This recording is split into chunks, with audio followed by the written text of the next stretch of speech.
What's up, B Squad? It is your boy JB, and we are here today, you guys, with a brand new review for The Real Housewives of Beverly Hills, Season 14, Episode 2. The episode is titled A Sobering Separation, you guys. So, before we go ahead and get into it, if you guys are watching this video or any other video on the channel, if you guys are not subscribed yet, I need you guys to do me a solid favor and stop taking me out on this date and have me pay for it at the end of it. You guys know the routine. You can do me that favor by liking the video, subscribing to the channel, turning on your post notifications, and also by sharing the video, you guys. And with that out of the way, without further ado, let's go ahead and get into this episode of The Real Housewives of Beverly Hills. Shall we, you guys? Whew. All right, you guys. So if you notice, I'm a little out of breath. Your boy just tried to do a little bit of a workout before I came on camera. So that's why I'm out of breath, but we here to discuss this episode. So this episode opens up literally where the last one ended. You guys remember Dorit and Kyle were having a conversation with each other. You guys know, Dorit ain't my favorite person, right? But in this particular instance, I got to defend Dorit. I really do, right? So Dorit is telling Kyle that, you know, she has an issue with her because Kyle went on Amazon Live and basically said, not even basically, she straight up said that Dorit exaggerated their friendship. So then Kyle says, well, the reason that I said you exaggerated our friendship is because of what happened on Watch What Happens Live. At BravoCon, by the way. I was like, okay, Kyle. Now, you guys know, I do like Kyle, but when it comes to me, I'm not, somebody that has a bias and, will defend anybody just because I like them, right? Because y'all know I've done it with Portia, and I'll continue to do it with anybody, right? So with Kyle. Here's the thing, Kyle. What happened at BravoCon when Dorit was asked to rank you, Kim, and Kathy, and she grabbed that drink?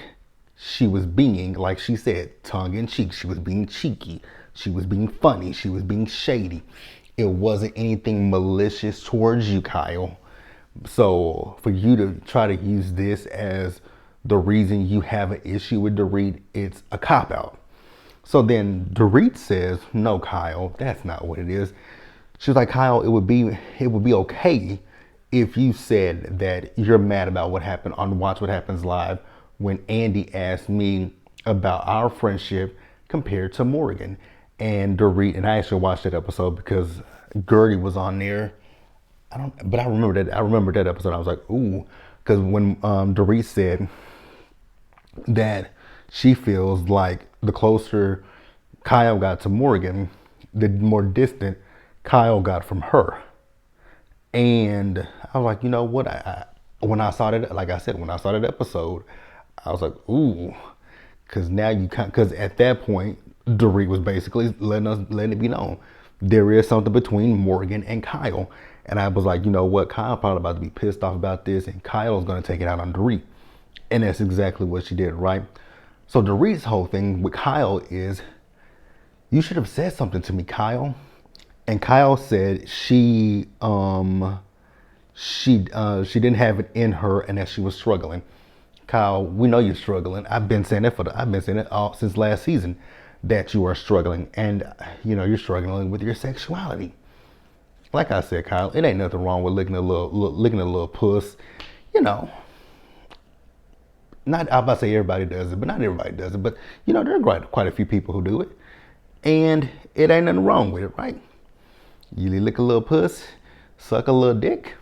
Ain't nothing wrong with none of that stuff, right? Whatever floats your boat, floats your boat. But neither here nor there, right?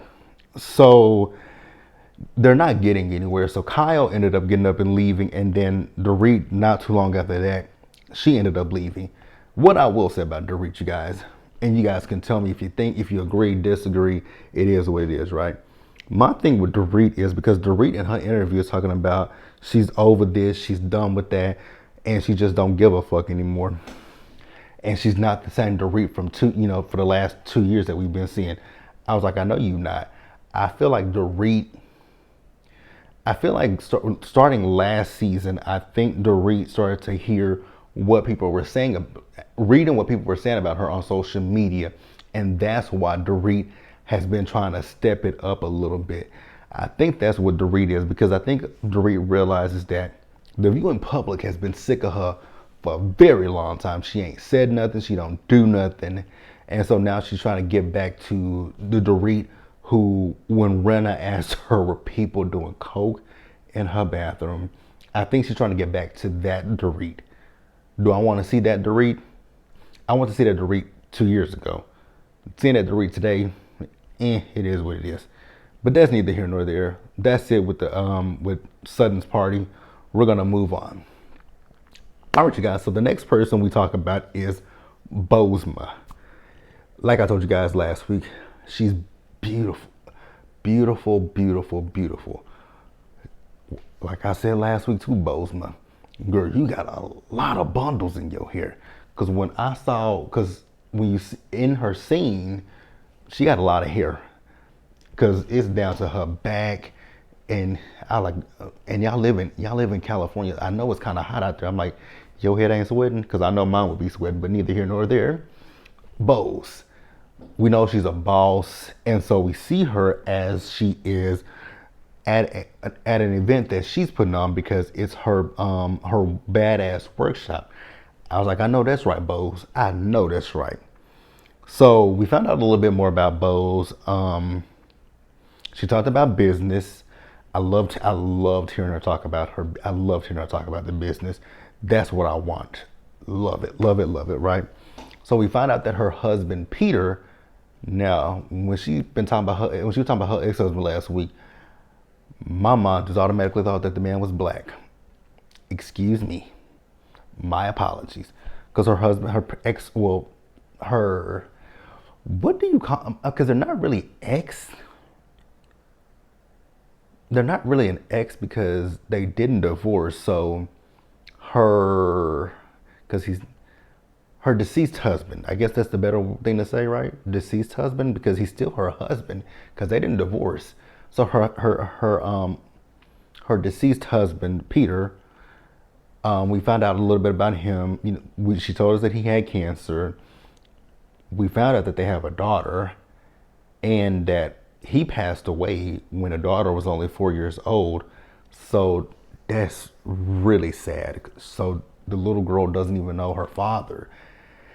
So he got robbed. He didn't get the chance to be a father to his daughter, and she didn't get the chance to grow up with her father.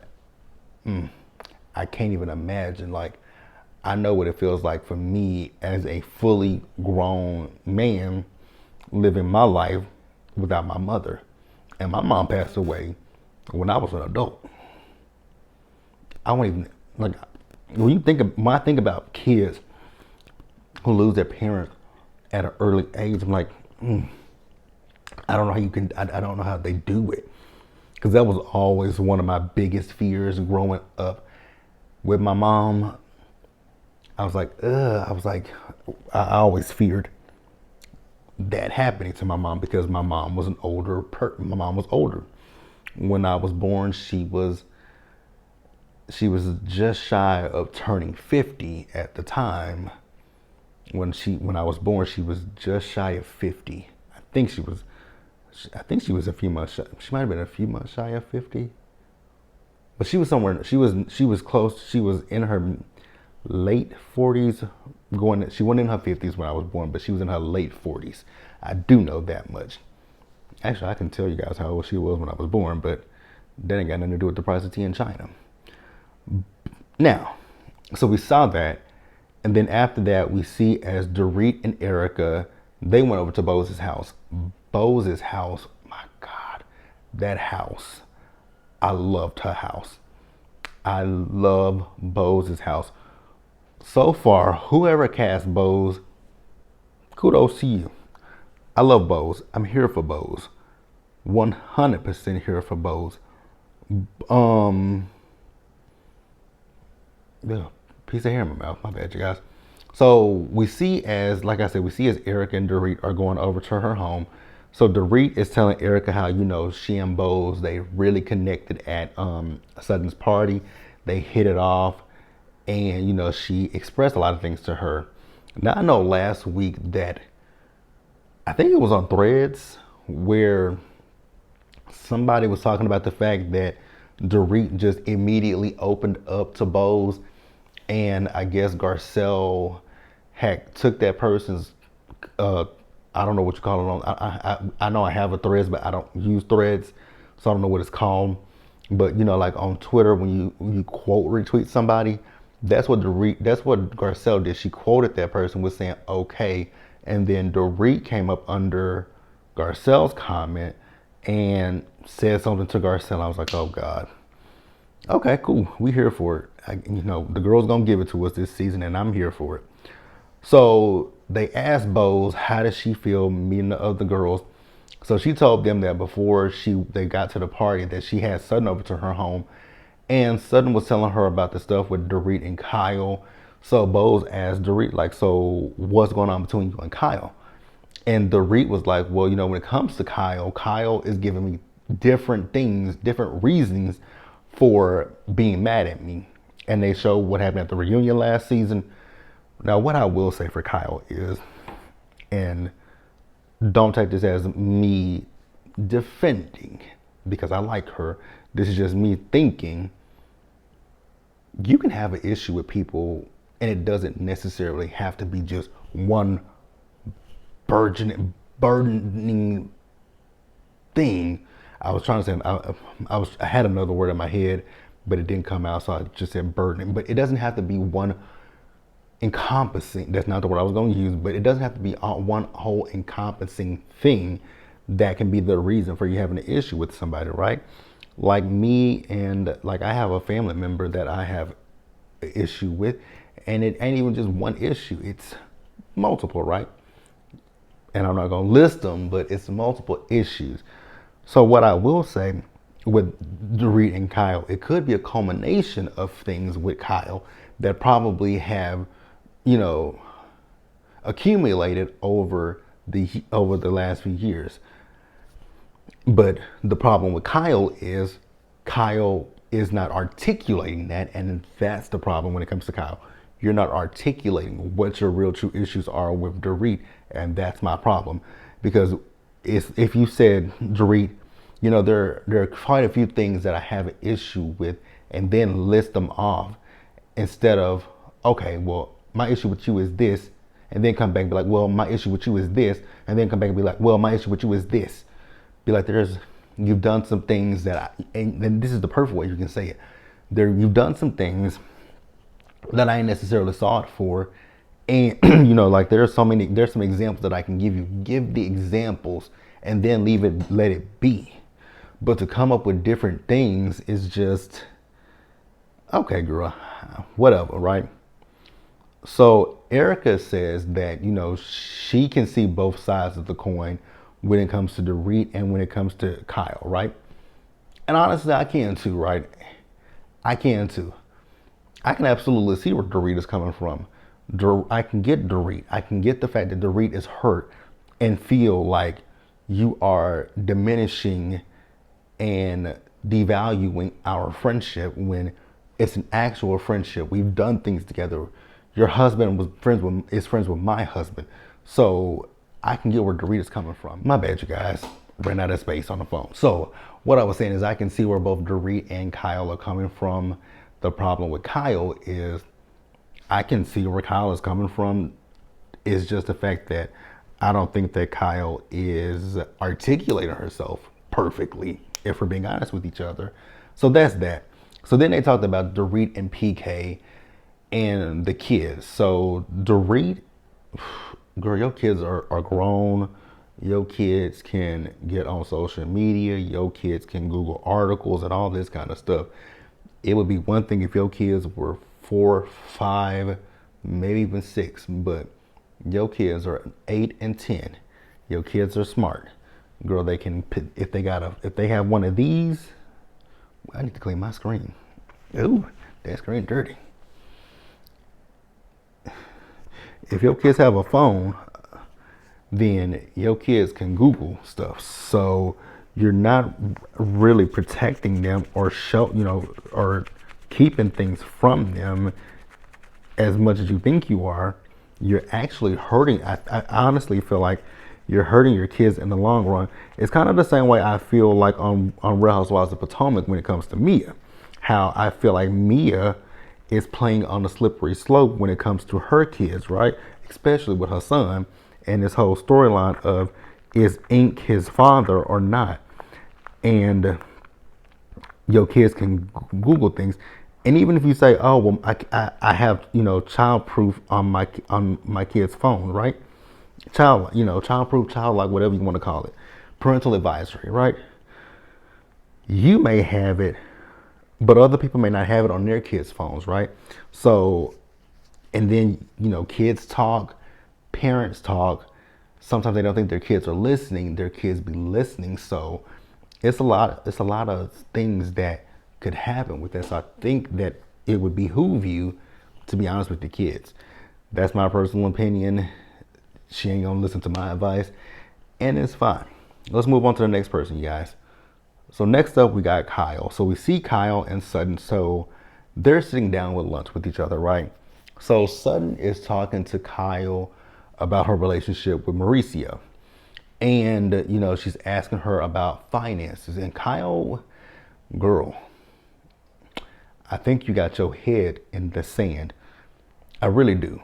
And here's why I say I think you have your head in the sand. I know that you're talking about with you and Mauricio going through a divorce, you think that it's going to be cool, copacetic, and y'all be able to get through it. But I think there are a lot of women and men out there who think, okay, yeah, our marriage is not working out, so it's time for us to go the route of getting a divorce, right?